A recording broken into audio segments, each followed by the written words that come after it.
हरिओम मित्रांनो, हा आहे आपला दुसरा ब्लॉग. तर आज आपण आलो होतो गाडीला पेट्रोल टाकण्यासाठी. पेट्रोल पंपावरती आलो होतो. तरी ते या गाडीची बॅटरी उतरलेली होती वाटतं.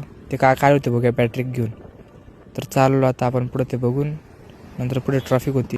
तर आपण आलो डायरेक्ट रेणुका मंदिराच्या ठिकाणी. गेलो आपण रेणुका मंदिरामध्ये आणि घेतले देवीचे दर्शन. दर्शन घेतल्यानं आम्ही सगळे निघालो बाहेर. निघाल्यानंतर मग देवीचे फोटो वगैरे काढले. इथं चालू होतं यांचं फोटो सेशन. म्हटलं मग आता कुठं जायचं म्हटलं. तर ते बोलले की आता जाऊ आपण चंद्रेश्वरीवरती. नंतर त्यांचा प्लॅन झाला. मग आम्ही निघालो चंद्रेश्वरीवरती. रस्त्यात भेटलो आपल्याला डॉगी असा काय करतोय काय माहिती, त्याला काय मजा येते. हा डॉगेश बाई तर फुल लाडामध्ये येतोय. नंतर मित्रांनो आपला प्लॅन झाला कॅन्सल चंद्रेश्वरीवरती जायचा. मग आपण व्हिडिओ बघू. साठी आलो दुरुनी, तूच जीवाचा जीव स्वामिनी, होऊ दे मंगल आई ग.